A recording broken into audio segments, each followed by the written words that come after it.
Gardening is like voluntarily getting kicked in the junk. Some people like it. I personally do not. This is your Urban Sentinel. Let's get into it. The level of destruction is near totality. There is not much left to even really work with. Everything that I have going, everything that is effectively still standing, is barely hanging on. So it started just about 4 weeks ago, where rabbits, woodchucks, they started coming around, but nothing was really being done. Of course, all of the plants that I had were a lot smaller, and I did my diligence. I double checked the perimeter. Everything that I had set up, everything was good and everything was growing. Then I would find that there were incursions into the garden. I had peas growing in here, and something got in and dug up and out this whole area, just completely tore it all up, destroying what was growing. And then it progressed to eating the tops of the radishes, and I actually had lettuce in here. It had mauled up one and then mauled the other one. I cut off the stump itself. I had some early squash coming up. That is all that is left. Collard greens, again. I had microgreens, which something came through like a buffet and just clear cut the tops of them right off before they were ready. I have other squash, beans that have all been mauled at. I've been fighting a potato beetle infestation on my potato plants, which I would find them, get rid of them. I've used different sprays, but they keep coming back. They've migrated and tore through a lot of the potato plants to the point where even though I have ones just flowering right now, they may not make it. I do have 2 separate squash plants that are still viable. They weren't mutilated, they weren't mauled, but I did my due diligence as far as checking everything. I moved every single planter pot, pulled up every single pallet, every single tub, moved every single basket, checked behind every single grow stand. There were no tunnels, no Hogan's Heroes nonsense going on. The fencing was intact all the way to the ground. There were no burrow areas. Nothing was disturbed in a manner that I could figure out how whatever was getting in, and it wouldn't tear up everything all at once. It would focus on one container, one plant, nothing for another 2 days, then a different one. I came in one day, half of 2 of the containers with beans and squash were nibbled at, and then everything else was fine. The potato beetles, they came fast, they came hard. By the time I actually saw the first one, they hadn't really begun tearing at the actual plant.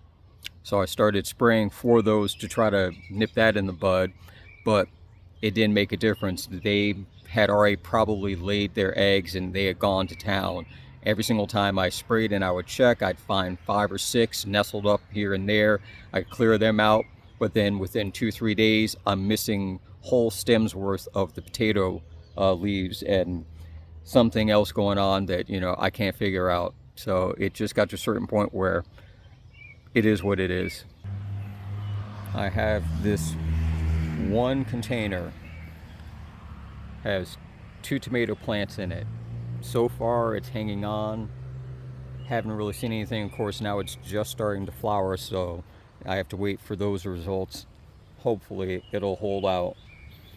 And as I said before, really, this is all that's left of the cucumber that's here.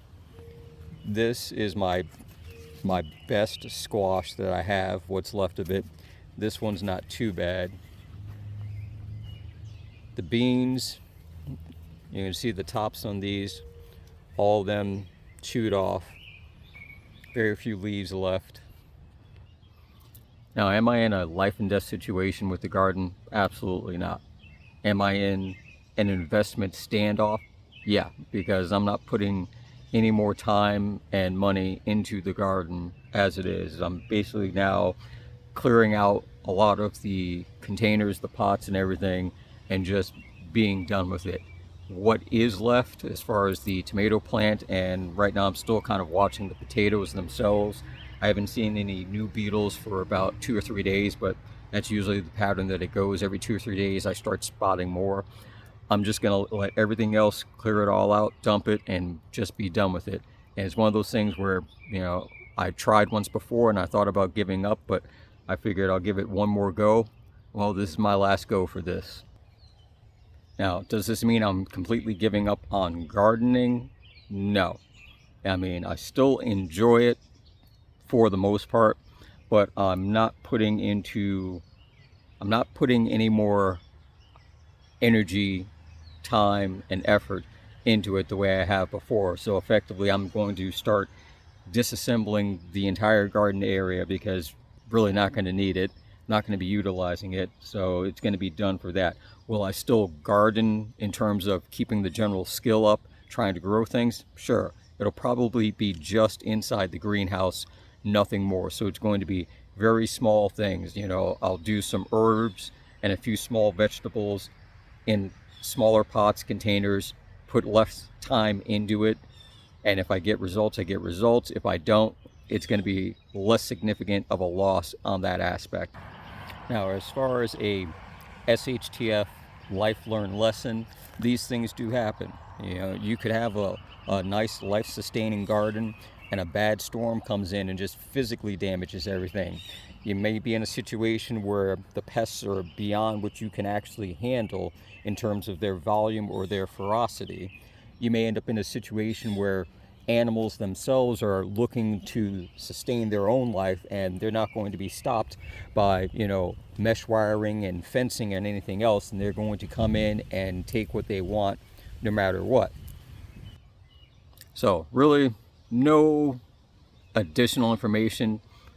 It is what it is. You see it exactly how it is, and it's one of those things where it comes with the territory. So it's not as discouraging as I'm making it out to seem, but it's something that if you're new to gardening, it's to be expected, especially if you are having things, whether they're in ground, raised beds, if they're outside where most of the environment can pretty much target it any time of the day, 24/7, you should expect to take some losses.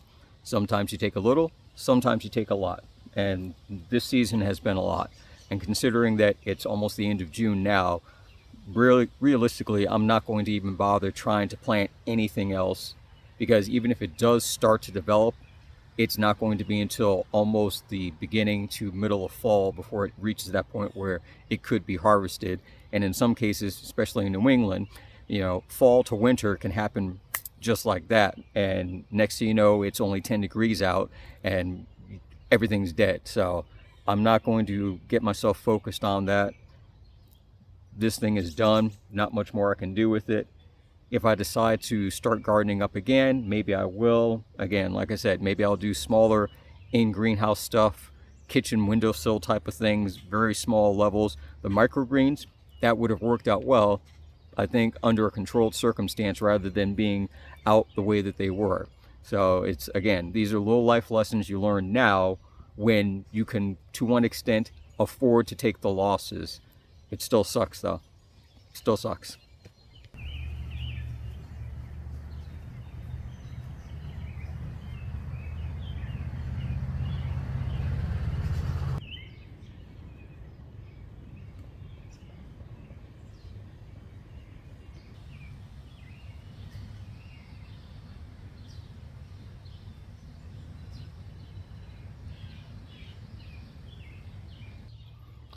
So for right now, my most realistic and practical pivot is going to go from trying to grow all my own vegetables into focusing more on canning and preserving and dehydrating produce that I get from the store. So it's going to be a still part of the prepping overall for emergency preparedness and for planning things out, but I'm going to focus more on doing it that way basically buying the food as it is and then extending the shelf life and the viability of that food for weeks to months down the road, instead of spending weeks to months trying to grow the food in the first place and not having the success that I need.